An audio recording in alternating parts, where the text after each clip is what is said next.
మధ్య కాలంలో బాగా ఎక్కువ ప్రాచుర్యం పొందింది. అంటే ఆఫ్‌కోర్స్ ముందు ఉండుంటది. ఈ మధ్య కాలంలో ఈ జనరేషన్‌కి ఎక్కువ తెలుస్తుంది. వారాహి అమ్మవారు సంబంధించి ఒక వార్త. అవునండి. వారాహి దీక్ష ఏంటి? అసలు ఎలా చేయాలి? వారాహి దీక్ష చేయటం వల్ల వచ్చే ఫలితం ఏంటి? అనేది జనాలకు తెలుసుకోవాలని ఉంది. అహం బ్రహ్మాస్మి హ్మ్. అన్న పదం బాగుంటుంది. హ్మ్. విన్నాం. నేనే బ్రహ్మము అని అర్థమైంది. అది నిజంగా మన అనుభవానికి వస్తుందా? విన్నాం, అనుకున్నాం అంతే.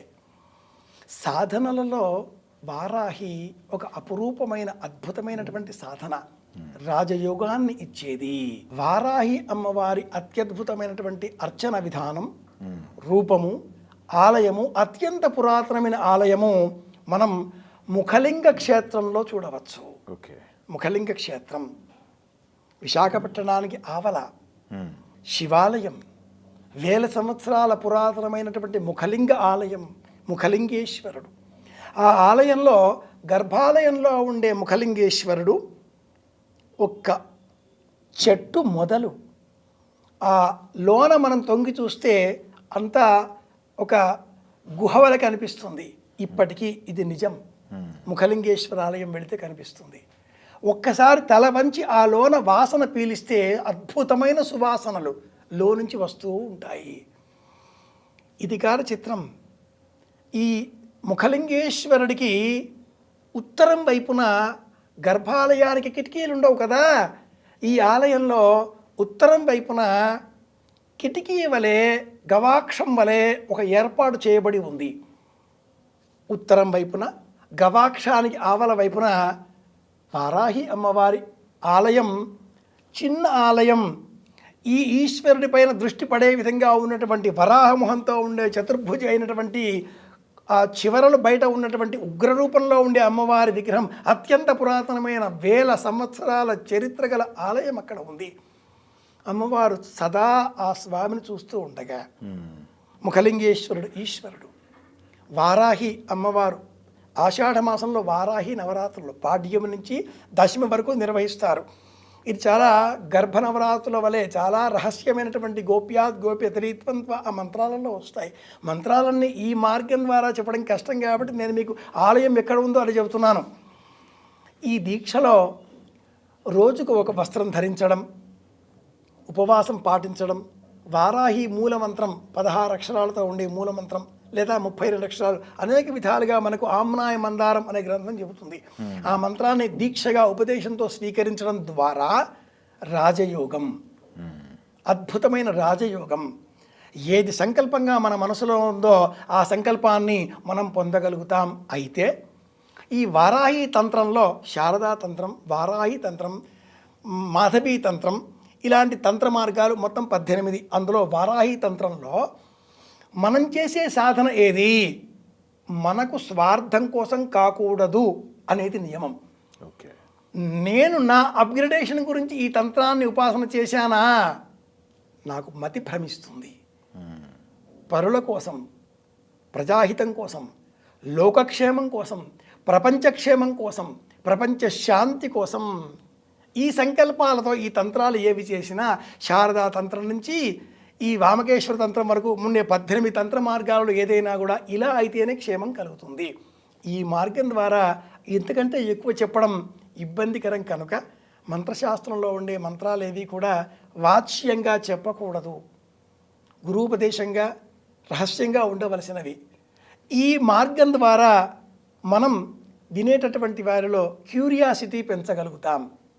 వారు ఇంక్విజిటివ్నెస్ పెంచుకోవడంతో క్వెస్ట్ టు లెర్న్ అనేటటువంటి కాన్సెప్ట్ బేస్ చేసుకొని ఎవరైనా గురువు గారిని సంప్రదించాలి, సాధన చేయాలి, మంత్రోపదేశం స్వీకరించాలి, గ్రహణ సమయాలలో ఈ మంత్రం స్వీకరించాలి. ఈ తంత్ర సంబంధంగా ఉండే మంత్రాలను అధ్యయనం చేయడం కోసం కుల మత వర్గ వర్ణ విచక్షణ లేదు. తంత్ర మార్గంలో కులవర్ణ విచక్షణ లేదు, అందరూ సమానులే. తంత్ర మార్గంలో రహస్యమైనటువంటి కొన్ని వామాచార సంబంధిత ప్రక్రియలు కూడా ఆచరించవలసి ఉంటుంది. అది కూడా 2 మార్గాలు, సమయ వామము, సమయ దక్షిణము.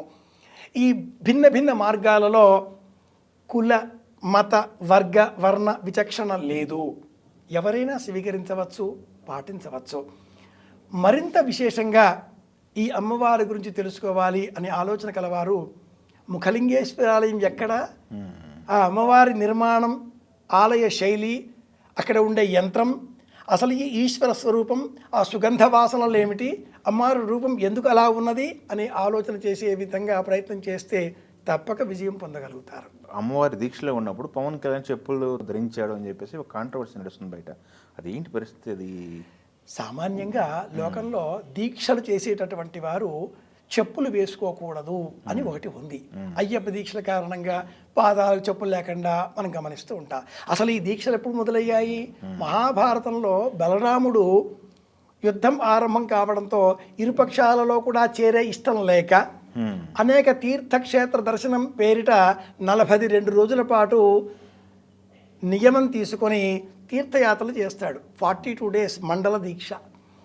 అలాగే ఈ మనం అమ్మవారి దీక్ష తీసుకున్నా, ఇతర దీక్షలు తీసుకున్నా, దీక్షలకు సంబంధించిన కొన్ని నియమాలలో వస్త్రాలు వేసుకోవడం, జపమాలలు ధరించడం, పాదరక్షలు లేకపోవడం, నేలపైన పడుకోవడం, చన్నీళ్లు స్నానం చేయడం, ఒకే పూట భోజనం చేయడం, మహిళలను స్పృశించకపోవడం, తక్కువగా మాట్లాడడం, నిరంతరం జపం చేసుకుంటూ ఉండడం, మౌన వ్రతాన్ని పాటించడం, ఇలాంటి నియమాల తోరణంతో ఉన్న కారణంగా మీరు చెప్పిన ఉప ముఖ్యమంత్రి గారు కూడా పాదరక్షలు వేసుకుంటున్నారు అని ప్రశ్నార్థకంగా చూచేటటువంటి కన్నురెప్పలు పైకి ఎత్తి మాట్లాడేవాళ్ళు పలువురు ఉండవచ్చుగాక, కానీ వారాహి తంత్ర విధానంలో ఇవేవీ లేవు. ఓకే. ధూమావతి తంత్రం మరి ఒకటి మీరు అడిగారు కాబట్టి ఆ సందర్భంగా చెప్తున్నాను. 18 తంత్రాలలో ధూమావతి తంత్రం ఒకటి. ఈ తంత్రంలో నిరంతరం స్మోక్ చేస్తూ ఉండాలి. Cigarette to cigarette, cigarette to cigarette. Dhumavati మంత్రం ఒక విద్య. అలాగే తాంబూల మంత్రం, ఇది కూడా ఒక మంత్ర విద్య, వశీకరణ శక్తులలో ఒకటి. నిరంతరం పాన్ వేసుకుంటూ ఉంటారు. పాన్ చరివిత చరణం నమలడంలో శత్రునాశనం, ఇవన్నీ కూడా మనల్ని పడవేసేవే కానీ భౌతికంగా లాభాలు ఇచ్చేవి కనుక ధూమావతి తంత్రం ఇదేమిటండి, ఉంటాయా? ఉన్నాయి. కాబట్టి అఘోరాలు అంత తీవ్రమైనటువంటి సాధనలు చేసి దేశక్షేమం కోరుకుంటున్నారు. అన్నట్టు ఏ అఘోరా కూడా ఎక్కడో బెంగళూరులో కోటల్లాగా కట్టుకోరు కదా, ఏ అఘోరా కూడా పెద్ద పెద్ద భవనాలు కట్టుకోరు కదా, హిమాలయాల్లో ఉంటారు. మరి ఎందుకు ఈ సాధనలు? పొచ్చిలో తినడం, విభూతి రాసుకోవడం, వస్త్రాలు లేకపోవడం, దిగంబరంగా తిరగడం, ఇస్తే తినడం, అస్పృశ్యత, అసహ్యం అనేవి రెండు లేకపోవడం ఎలాగో ఈ సాధనలలో కూడా అన్నీ అలాగే. ఓకే. వాళ్ళ సాధన లోకక్షేమం కోసమే. ఇది మర్చిపోకుండా ఉండాలి. బాగుంది, మనం కూడా చేద్దాం. ఇక్కడే స్వార్థం అక్కడ ఎంటర్ అవుతుంది. ఇక్కడే కలి పురుషుడు మన బుర్రం తొలిచేస్తాడు. కలి ప్రభావం లేకుండా కల్కి ప్రభావంతో ఉన్నవాళ్ళు దేశక్షేమం కోసం ఎలాంటి సాధనలైనా చేస్తారు. స్వార్థంతో కలి ప్రభావంతో ఉన్నవాళ్ళు స్వంత ప్రయోజనం కోసం సాధనలు చేస్తారు.